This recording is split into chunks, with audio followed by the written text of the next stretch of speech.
Liberty in our lifetimes in a free state of our own. That's the vision. That's the dream. And we are building it in New Hampshire. I'm Eric Brakey, your host and renegade statesman for the Porcupine Report. Welcome to your source for porcupine news and free-range conversation on matters of liberty. All right, let's hop into the show.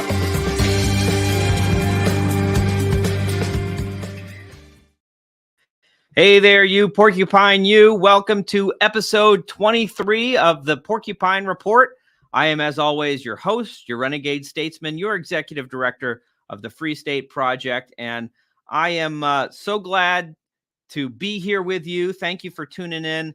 You know, we just got done with we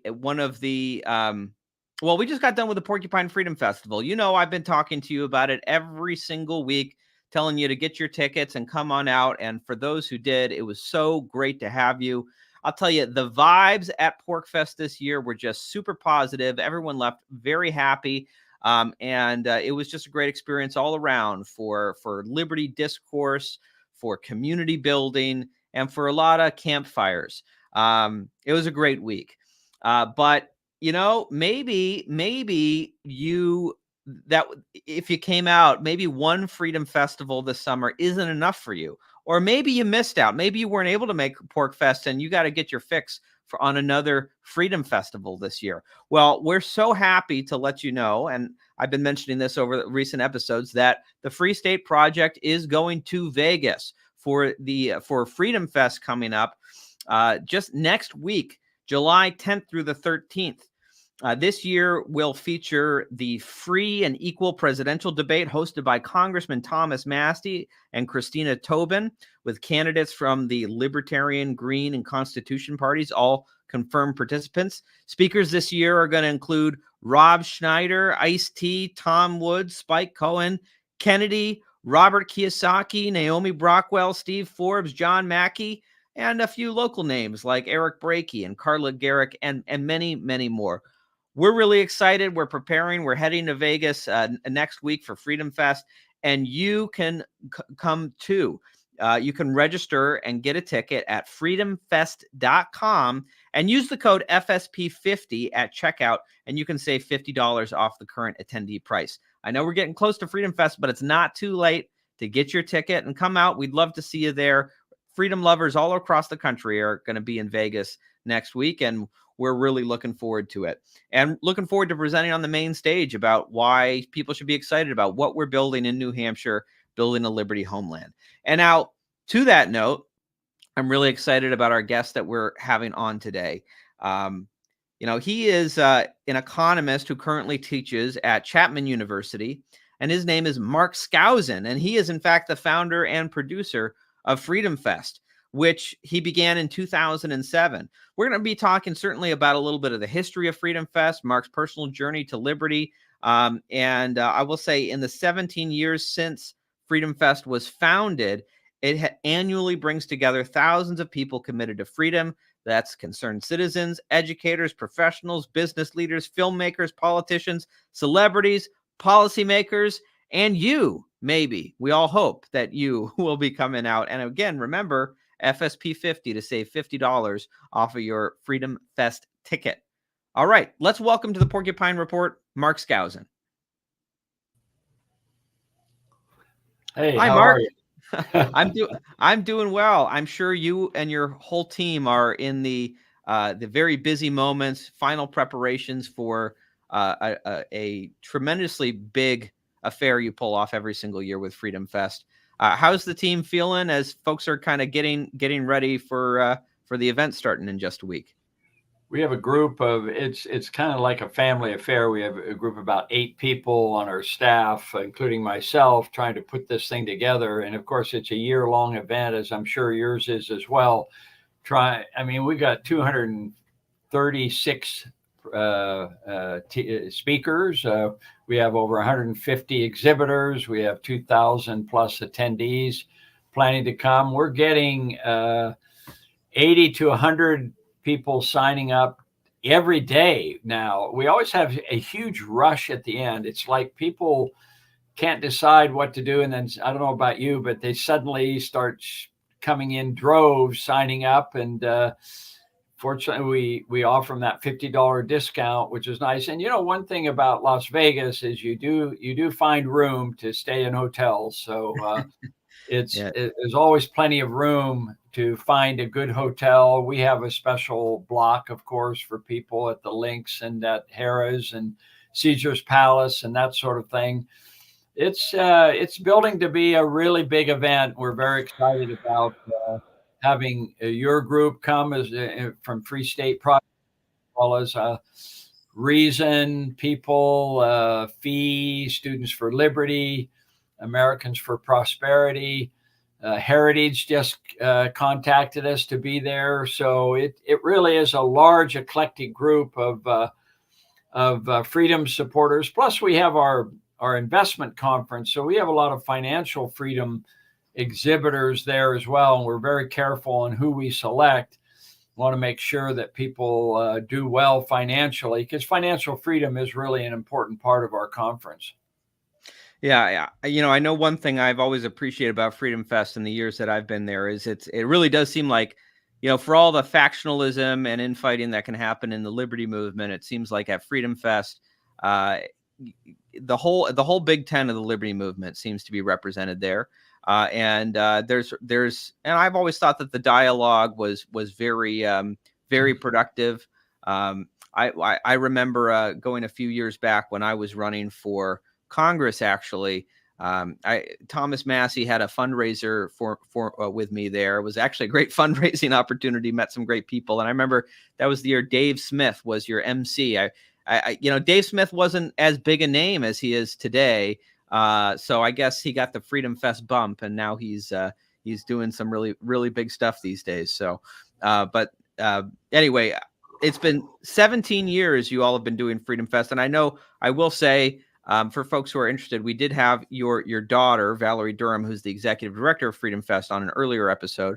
Folks can go back and watch that if they'd like to hear even more about Freedom Fest beyond what we're talking about today. But 17 years you've been doing this, and I'm certain that you've had your own kind of journey to the liberty movement before that. So I guess let's go all the way back. How did you get involved in the cause of liberty? Did you start off, were you like born a libertarian? You came out of the womb and realized, freedom was what it's all about? Or did you have to have a personal kind of process of discovery to get where you are? Yeah, I think almost everybody I've met wasn't born free, as Rousseau would say, and now are in chains.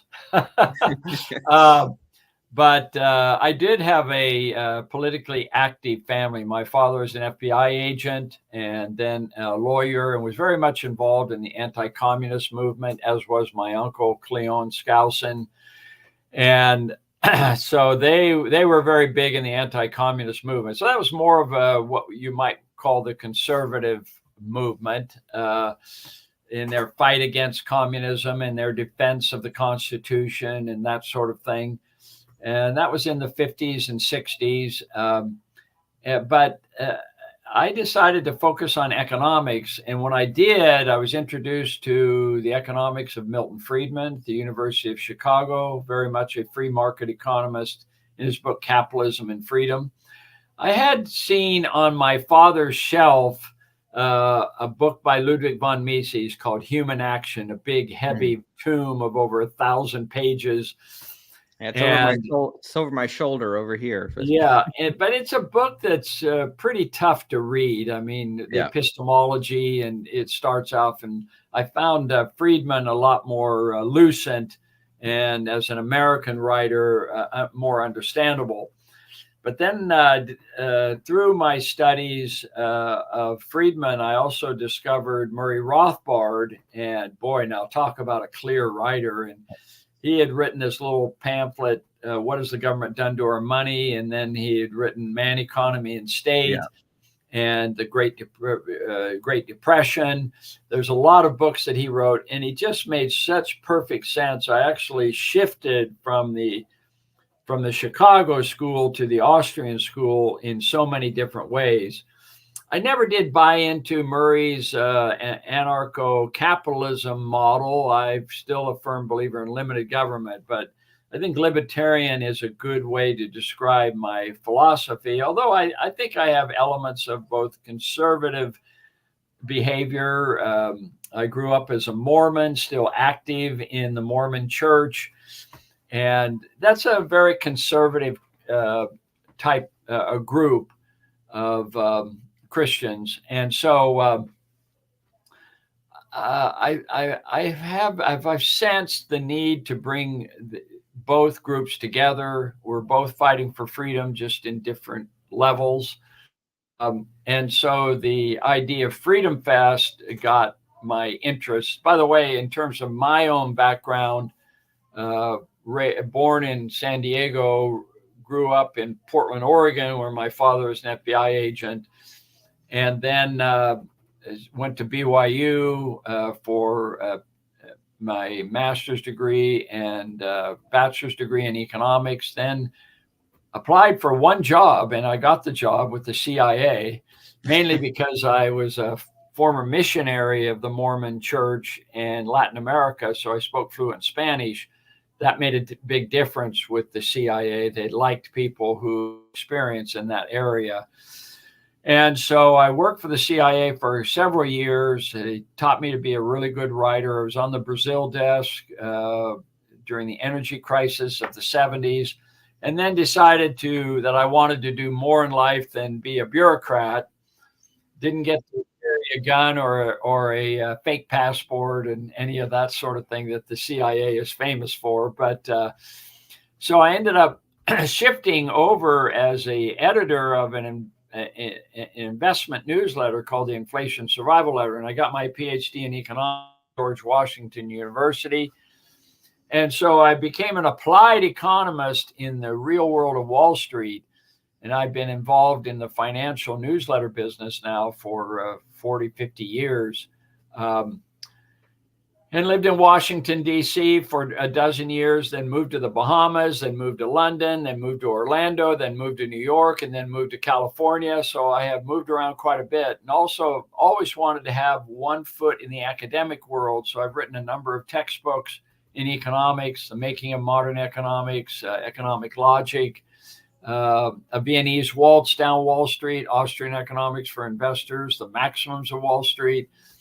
I've written about 25 books, but I've also taught at various universities. So I've always had one foot in the academic world. I taught at Rollins College in Orlando. I taught at Columbia Business School and Columbia University and Barnard College and Mercy College in New York for 20 years. And now I'm an adjunct professor, and I'm actually was given a chair in economics, the Doty Spogley Chair of Free Enterprise at Chapman University. So an adjunct does good.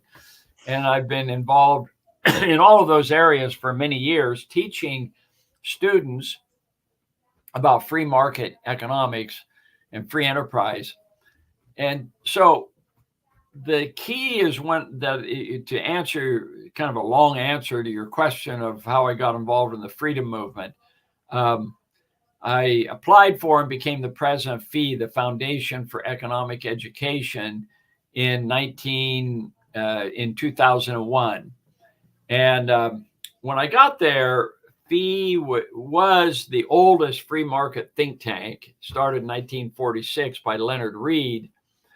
And out of that came Heritage Foundation, came ISI, Institute for Studies. I can't remember the exact name, ISI, the Cato Institute, Reason, all of these organizations that became much more prominent.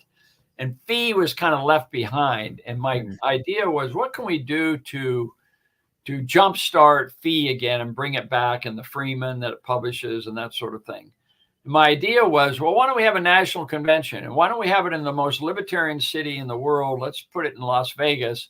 We did this in 2002. We had a turnout of 850 people. We had freedom organizations all coming together. But it was a retail conference. It was a conference for attendees, for investors, for freedom lovers, for concerned citizens, for economists and putting this all together, kind of a Renaissance gathering where we talk philosophy and history and science and technology and politics and what have you. And we had as our keynote speaker Ben Stein and Nathaniel Brandon and Charles Murray. These are all very big names in 2002. We had 850 people show up. So it was a big success. Unfortunately, I didn't last as president of FEE because I was terrible at fundraising. Here I am, a financial guy. I've been writing an investment newsletter, but I've never been very good at asking people for money for whatever reason. So after I left FEE, after we had our parting of the ways, I said, I still think this Freedom Fest, FEE Fest idea. So we changed FEE Fest to Freedom Fest, and we started in 2007 as a for-profit organization. And so it's an annual conference that occurs every July. And my idea, the reason behind Freedom Fest was the idea of we needed a national conference. And I think we were the first ones who really established the idea of a national time to get together, to learn from each other, to network, to socialize, to celebrate liberty, and from all over the world. And we have people coming from Asia, from Europe, from Africa, from Latin America, coming to our conference. And we really have a great time. It's an exciting time to get together. You can feel that buzz in the exhibit hall when you walk into that exhibit hall, and 150 different freedom organizations and financial conferences or groups. It really creates a lot of buzz that I've never experienced anywhere else. But that's why if you haven't been to Freedom Fest, I encourage you to come. You will be surprised by the wow experience. And it's just wonderful, as you know, to meet people of like minds, and you can have civil debates and discussions. One of the things we have a dozen debates every time at Freedom Fest. For example, Thursday night, we're going to have the climate movie that Joanne is putting on at the Anthem Film Festival.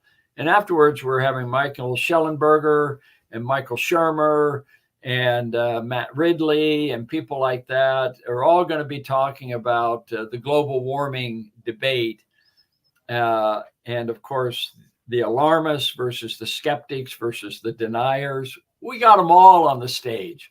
And that's the way it should be. We don't want to put down anybody because they're a denier or because they're a skeptic or they're an alarmist. We want all of them to participate.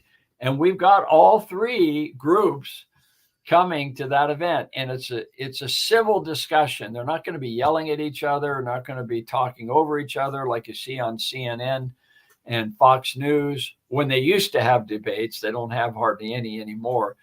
But we have a lot of fun with that. We usually have our mock trial. Every year we put capitalism on trial, socialism on trial. We've had... Who's on trial this year? But this year we're not having a mock trial because it's 2024 and we have this critical presidential election. So we have a presidential debate this time, and we have so the presidency is on trial, and the presidency is on trial. Yes, indeed. And of course we have invited everybody, including third-party candidates, and only the third-party candidate. It's so funny how they don't want to all be on the stage together. The two main parties don't want any third parties. They don't want Robert F. Kennedy and stuff like that. Oh, yeah. So we have a very good chance that Kennedy will be coming. He came to last year's Memphis conference, and he came to your conference as well. So he may well show up, but he is kind of ticked off at the Democrats and the Republicans for not putting him on the main stage, where I think he deserves to be discussed. Oh, yeah. It was pretty clear that they shafted him like they do every year for any third party candidate. You know, if you meet the criteria, they just change the criteria, and the duopoly requires people not really recognizing there are alternative choices. Now, I want to ask you about something. So you said that when Freedom Fest began, you chose Las Vegas because at the time it was the most libertarian city in America. Um, and I wonder if you still feel that way after the experience of Freedom Fest during COVID in 2020 and 2021, when I believe for the first time you took Freedom Fest outside of Vegas and you ended up, I think, in was it North Dakota? South Dakota. South Yeah. Dakota. All right. I'm sorry. I'm a Yankee over here getting all the Dakotas confused with each other. But what's that experience been like? First of all, what was the experience like? I'm sure it wasn't. I'm sure it's not a fond memory dealing with all the mandates and everything during COVID. What was that experience like, and what was it like taking it out of Las Vegas for a few times? Yeah, so 2020 was a critical change that occurred at that time. And we were led on, to be honest with you, that we were promised that we would be able to do our conference within, everybody would have to wear masks, but we could have a decent turnout because we have a couple thousand people coming. Yeah. And so they constantly kept changing the rules. And this was all under Governor Sisolak, who was the Democrat. And I was simply astonished how powerful the governor was in shutting down Las Vegas entirely. You would think that with the casinos and so on, they're losing millions and millions of dollars, that they would have said, hey, listen, let us stay open. Let us have the mask mandate. Okay, we can do that and so on, but let us open. And he shut it down completely, basically said no more than 50 people in any one room. And so we went through all kinds of rules and regulations. And finally, 2 weeks before our conference, he said, you can't have more than 50 people in a room. And of course, that was impossible then at that point. So we were forced to cancel. We actually did do another conference with the Ahern Hotel because Don Ahern, a Republican and in many ways a libertarian, he basically said, I'm defying the governor and you're going to have to sue me. And the governor did sue Ahern Hotel for not imposing, not requiring the mandates that he was putting on. And I guess he was fined $100 or something. It didn't amount to very much. So we actually had a mini Freedom Fest conference later in that year in 2020. And we didn't require masks. It was totally voluntary. If you want to wear a mask, that's fine. If you didn't, that's fine.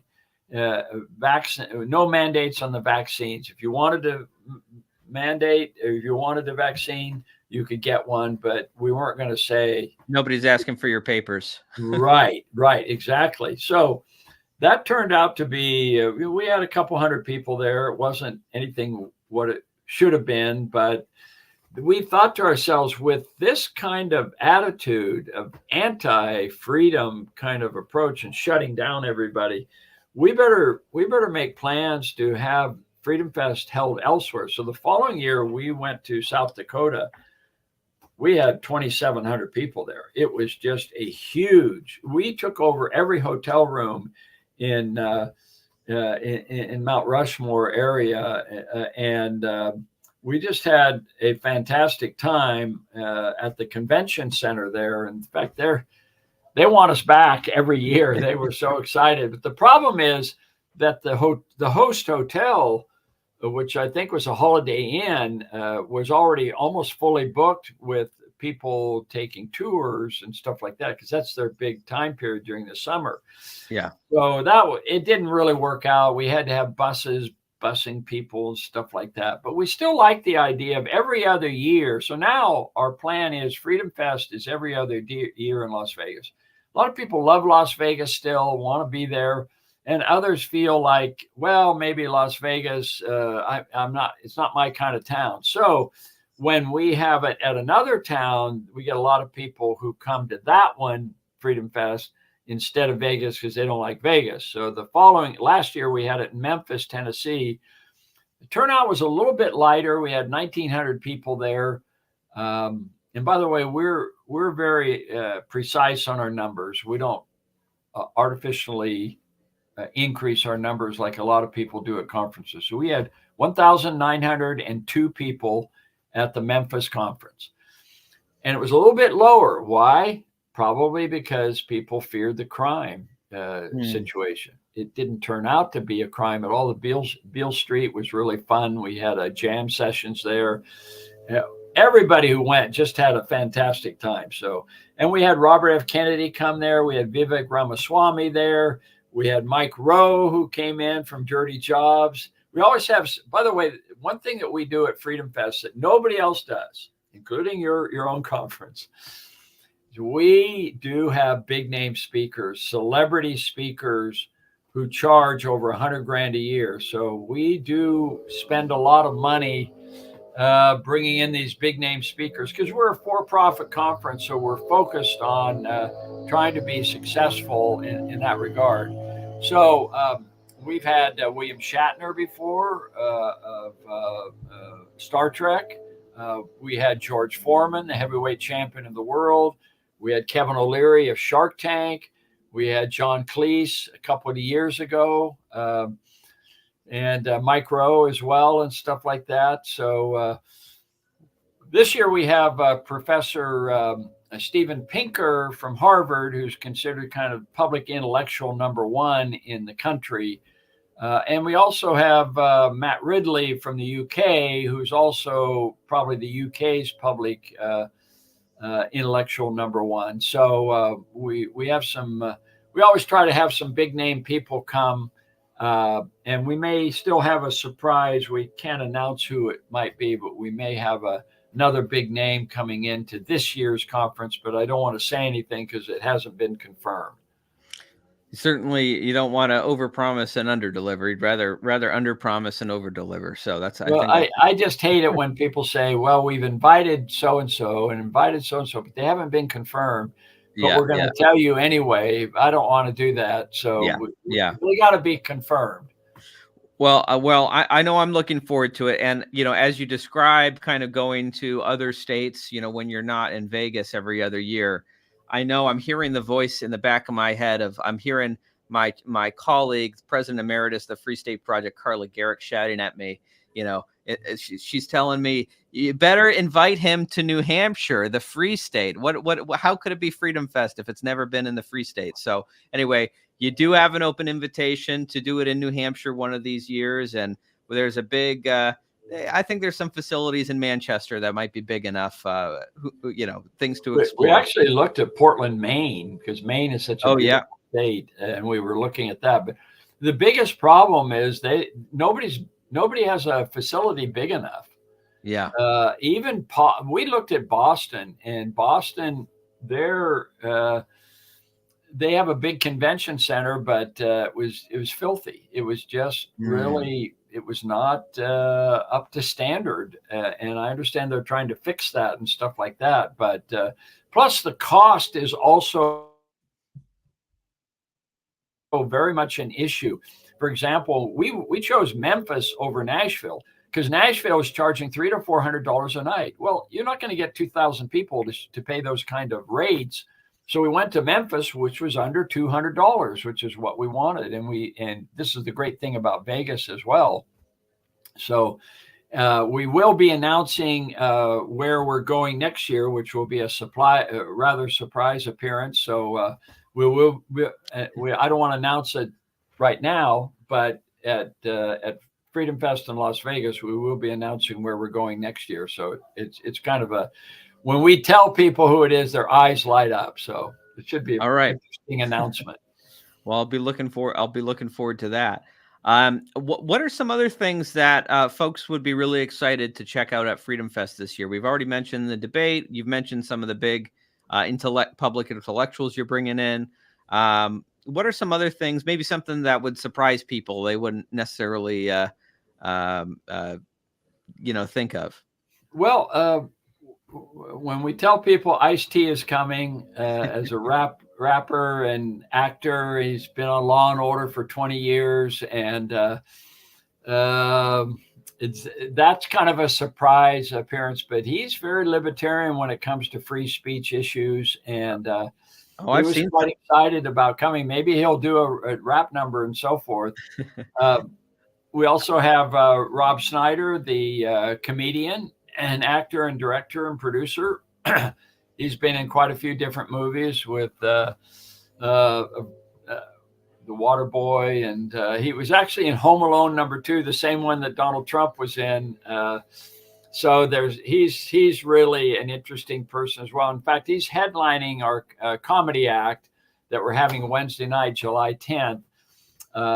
And he's also going to be interviewed as well. So we have a couple of actors and so forth, and that's kind of a fun thing that we've had. We've had Dennis Quaid in the past with his Reagan movie, which is coming out this year. So that's going to be an interesting aspect of our conference, just in terms of entertainment and seeing a celebrity type of person. And there's going to be a meet and greet with Ice-T, and they've both written books that they're going to autograph and that sort of thing.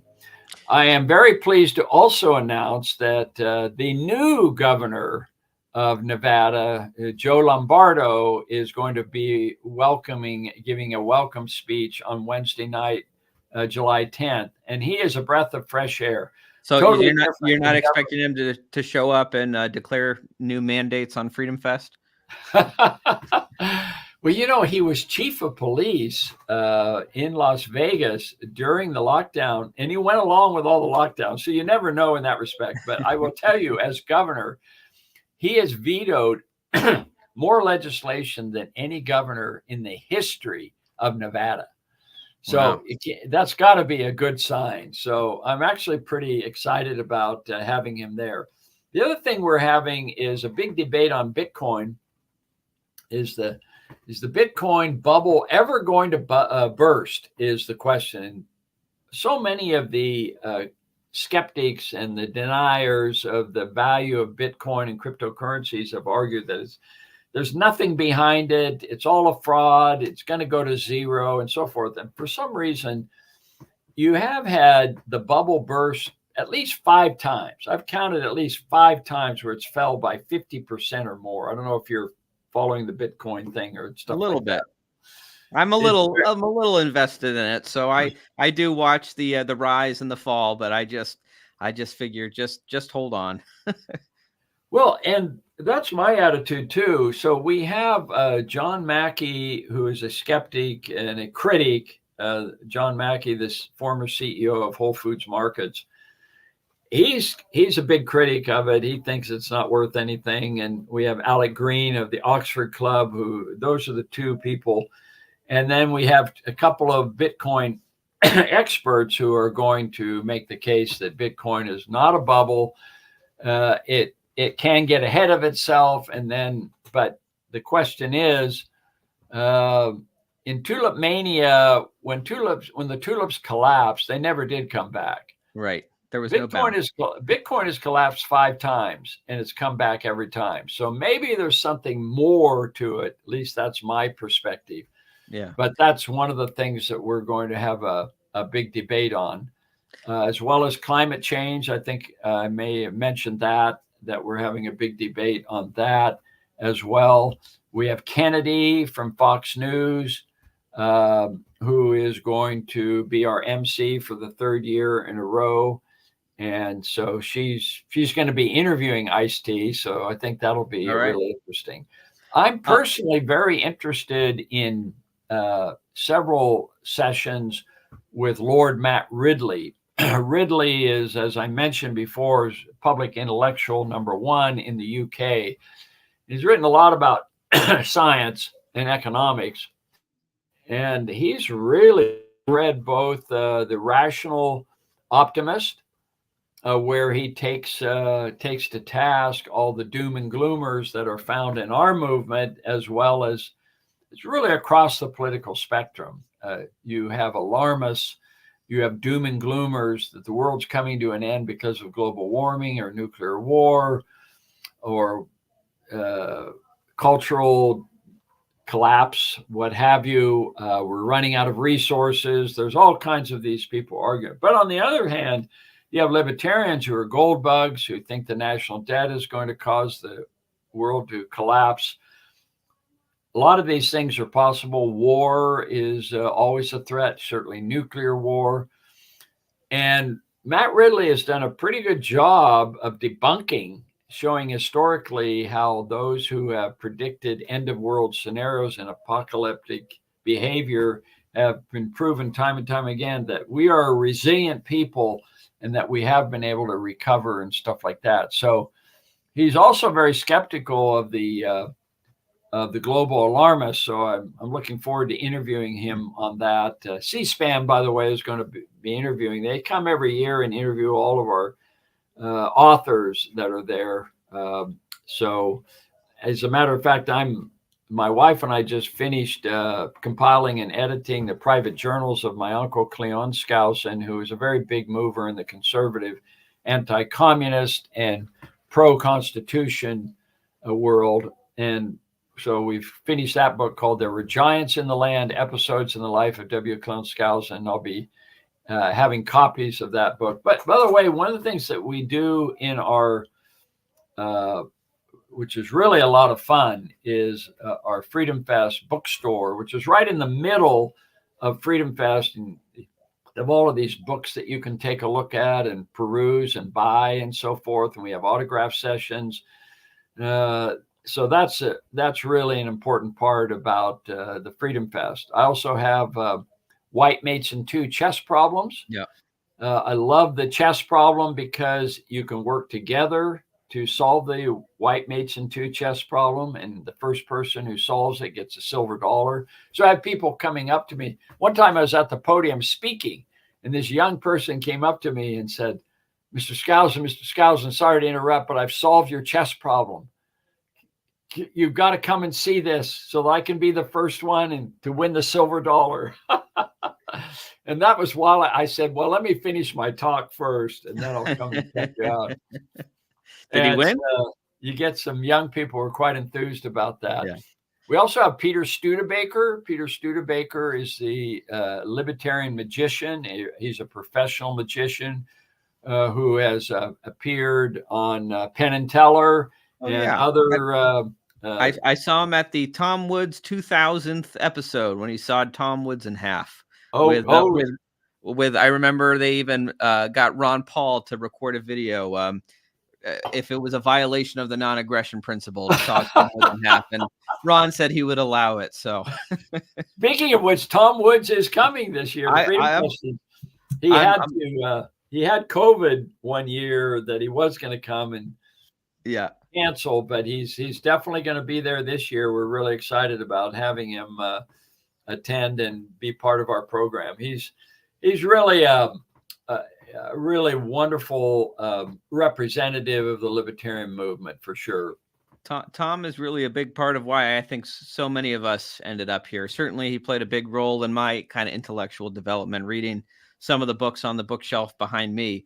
I will say, just kind of back to some of the things you were talking about, the kind of the bookstore you have there. I know I have fond memories. I remember one year being there and meeting John Stossel, is buying a copy of his book and getting to talk with him about how my business principles teacher in high school would just put on all these John Stossel videos during class, and how it helped me become a libertarian. So it was awesome to meet him at Freedom Fest. And I will tell you, one person I'm really looking forward to meet this year, probably the person I'm the most excited about, who hasn't been mentioned yet, and that's Robert Kiyosaki. When I was in middle school, my dad gave me a copy of Rich Dad, Poor Dad. I was probably the only middle school student reading like Rich Dad, Poor Dad and Cash Flow Quadrant and all these things. But I think my parents regretted it when I read his first book, If You Want to Be Rich and Happy, Don't Go to School. And for a while, I was convinced I wasn't going to go to college, and my parents were trying to talk me out of that one. But anyway, I know I'm looking forward to meeting him, and I know that he's got a lot of fans in the Free State Project too, especially those who are in the real estate industry here, who some of them learned a lot from his ideas on real estate and how to distinguish an asset from a liability. Well, that's true. He and I have had a pretty big debate over the years, believe it or not, because if you've read his book, Rich Dad, Poor Dad, he definitely relates to the rich dad who turns out to be a high flyer, high risk taker, nothing down real estate kind of guy who takes big chances on being an entrepreneur versus his poor dad, who's actually was an administrator in the wine education system, who was on salary, lived a very conservative approach to life and so forth. And I tell people, I say, you need to understand that not everybody is geared to be in the rich dad category of being an entrepreneur. There's a lot of people who are perfectly satisfied working for others. And in fact, 80% of most people work for other people and are on salary and are really not comfortable taking the high risks that Kawasaki is advocating. So he and I have gotten into it to some extent in that regard, because I think there's room for both kinds of people. And there's nothing wrong with investing in the stock market and putting money away on a regular basis in the S&P 500. You're investing, letting other people take the risk. You're broadening you're taking less risk and being more diversified in your portfolio. And you can die a rich person. You can be a rich dad going that route, playing the conservative game. So, and the other thing that surprised me about Kawasaki, and I've given him a hard time about this, is he's a doom and gloomer. Did you know that? For a guy who's in real estate, I know he says buy gold, silver, and Bitcoin a lot. He believes in the collapse of Western civilization. And it surprises me that somebody like Kawasaki would be like that, because if you're in real estate, you got to be a bull. You got to be bullish, because if you have a crash in the market, your real estate's going to crash with it. So it is kind of a surprise to me that his book on prophecy is talking about crashes and buy gold and silver and kind of a doom and gloom scenario, a prophet and doom and gloom. Didn't that surprise you?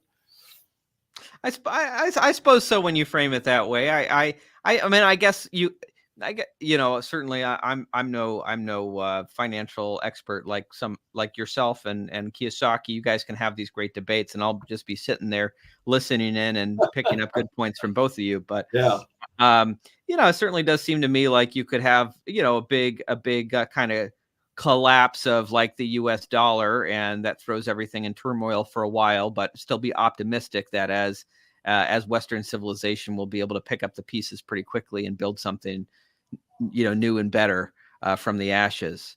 I'd kind of like to see Robert Kawasaki and Mitt Ridley debate, because Ridley is a rational optimist, and he's constantly pointing out how the doom and gloomers have been wrong over the years. We've even survived two Great Depression and 2 world wars, and the market has always made a comeback. Yeah. So it is a fun. So I'm looking forward to seeing Robert again. He's been to Freedom Fest a number of times, and but I always chide him about his doom and gloom scenario, which has yet to take place. The dollar is still not collapsed after all these years. Yeah, we'll see. I do wonder, with some of the international movement we see happening, the petrodollar finally being broken, what might be around the corner.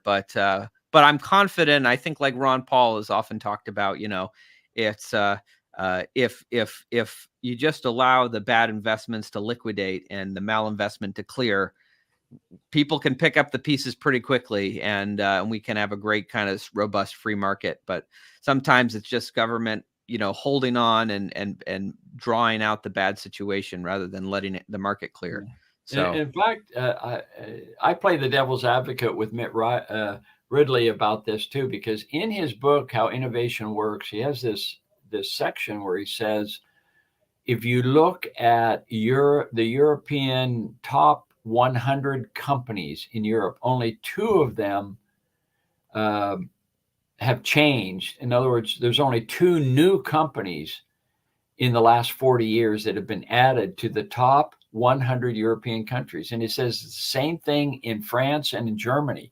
Meanwhile, in the US, look at all of the dynamic new companies that have been created in the last 40 years. And they're the biggest companies. They're Google and they're Microsoft and they're Facebook and they're Amazon and Google and so forth. and they're all U.S. companies. So Why? we are still a dynamic, and this is Yeah. why I'm relatively bullish, because the U.S. is still that dynamic American exceptionalism, free market capitalism, entrepreneurial economy that you don't seem to see elsewhere around the world. Why do you think that is? Do you think that there's more room in the U.S. economy for creative destruction, for kind of new players to eat the market share of the old guys who aren't keeping up?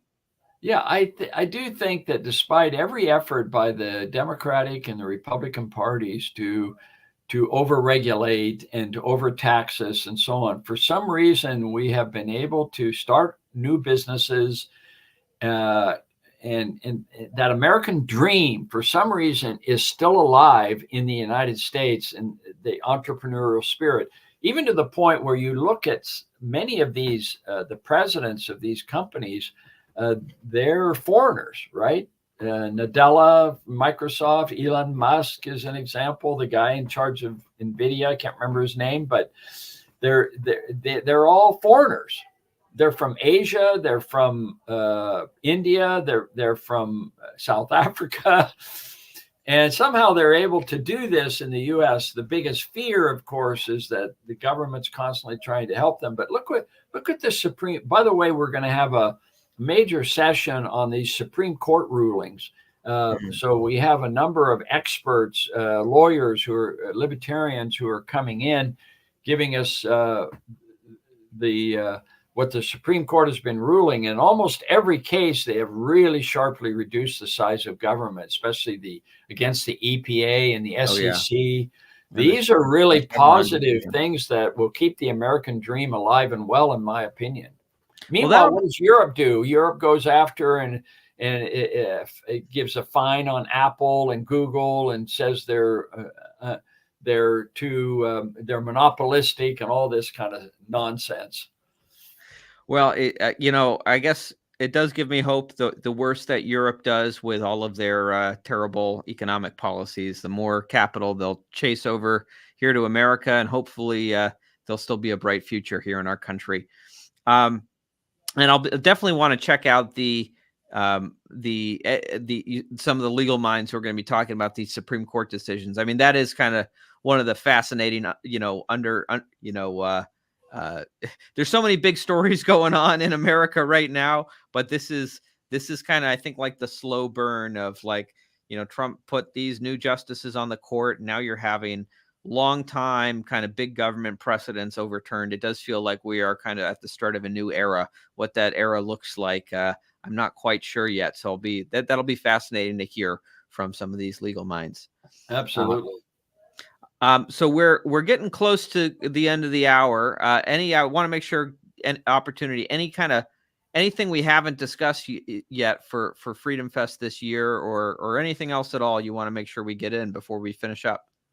Well, we're very excited about this year's conference. And of course, the film festival that my wife runs, the Anthem Film Festival, is going to be really exciting because we do have films about the woke culture and transgenderism and inequalities and the national debt and the climate change and so forth. She is really, I tell you, the Anthem Film Festival has really, they're packing the theaters. It's really quite amazing what's happening there. And so it really is an exciting time period. We're also very excited about our Latin American panel with President Milei winning in Argentina, and whether that can really achieve his success. He's really struggling right now. The bloom is off the rose right now with what's happening in Argentina.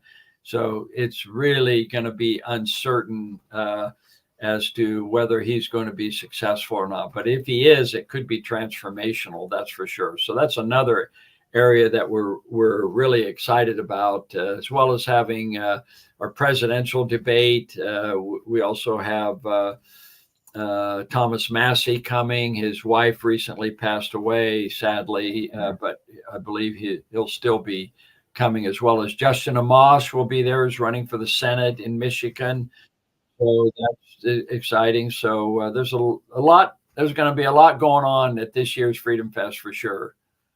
Well, and let me ask you about Malay, because I know earlier it looked like he was coming, but I guess I read on the website that it's uncertain right now because of the political situation in Argentina.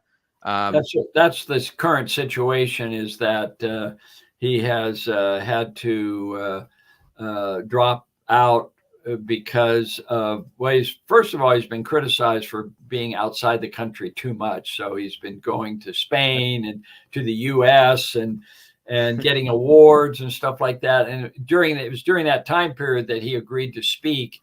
But given the riots that are going, the yeah, Peronistas and the Unionists attacking him, he did get a victory, but just barely in the Senate there. It was a tie, a vote, and so his vice president had to rule in his favor. But tax revenues have been dropping lately. The peso is losing value against the dollar again. So he's up against a lot of trouble, and I think that's the reason why he's reluctant to come at this point. But we're still planning to have a very robust discussion about this, bringing everybody up to date as to what's happening. So we are disappointed that he has chosen not to come at this point, but we still think we'll have a robust discussion on that very important topic. well, understood. It's certainly one of the more fascinating areas of the world right now to watch if you're someone who cares about the cause of liberty, especially Yeah. considering Argentina. As I understand it, people keep telling me their structure of government was modeled very much after our own, and to see their government kind of fall to socialism for so long, and then to have this hope of a liberty resurgence, a restoration of liberty ideals in Argentina. Certainly, if there can be success for it there, then perhaps there's some success, some hope that if the worst should ever come to pass in America, that liberty, doesn't necessarily have to be lost forever. Or Yeah. maybe we can be an optimist and say where it's not going to get that bad in America. And now's the time we're going to make the turn. We will see. Well, when you see how terrible the things are in Venezuela, how socialism has led to absolute disaster, it'd be nice to see us have a victory of our own. And of course, the Chilean model is to some extent a victory in terms of the Chicago boys and so forth. And their economic growth rate in Chile has definitely been superior to any other country in Latin America. But Argentina would certainly be a really good test case to see if you can turn around the entrenched interests of the Peronistas and the unions. That's going to be the real major challenge that Malay is facing. Absolutely.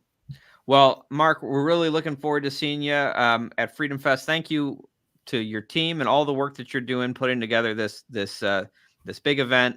I really appreciate that the Free State Project. We're going to have 15 minutes on the main stage on Friday. So for those folks coming out to Freedom Fest, want to hear our pitch for why people should be interested and engaged with the concentration strategy that libertarians are doing in New Hampshire. Be sure to be there Friday for that. And Mark, any last final word, and then we'll wrap up. Yeah, I did want to mention that I'm going to be giving a couple of speeches that I think that all of your listeners will be interested in. One of them in particular is my 5 favorite ways, my 5 easy ways to convert students to free market capitalism. And I've developed these techniques where I go in and speak to a group who is 80% favoring democratic socialism. All right. And I convert them in a 1-hour speech so that it's now, instead of 80% in favor of democratic socialism, it's 20%, and 80% are in favor of democratic capitalism, as I call it. So I'm going to be talking about that, as well as how I win the minimum wage debate every time and stuff like that. So it's going to be a fun event. If people go to my, I actually list our full agenda. They go to freedomfest.com/agenda. They can now see every speaker, including yourselves and the other 250 speakers, or you can go on the individual picture of individual speakers, click on it, and you'll see when they speak as well. So we have the full agenda set up on freedomfest.com. It's pretty exciting. Awesome. Well, Mark, looking forward to it. Thank you so much for joining us on the Porcupine Report, and we'll see you in Vegas. Okay. Thanks a lot, Eric. Take care. Bye-bye. Thank you, Mark. And thank you to our audience for joining us for episode 23 of the Porcupine Report. Again, I just want to say, if you aren't convinced that you should come to Freedom Fest, remember, you can get $50 off of your ticket at freedomfest.com if you use the promo code FSP50. $50 off the current attendee price for Freedom Fest. It's going to be a great event. I mean, I wouldn't brag about an event that's taking place from another organization in another state unless I thought it was going to be really excellent. Of course, our priority is always getting you to come and join us in New Hampshire for Pork Fest and the New Hampshire Liberty Forum. But if you got some spare time and a few spare bucks for other freedom festivals, Freedom Fest really is among the best. And so I hope to see you there. If you do come, be sure to say hello and grab your ticket at freedomfest.com. And so thank you all for joining us. Thank you to our producer, Raynita, for running things behind the scenes as always. And furthermore, my opinion is the Federal Reserve should be destroyed. Thank you and good night.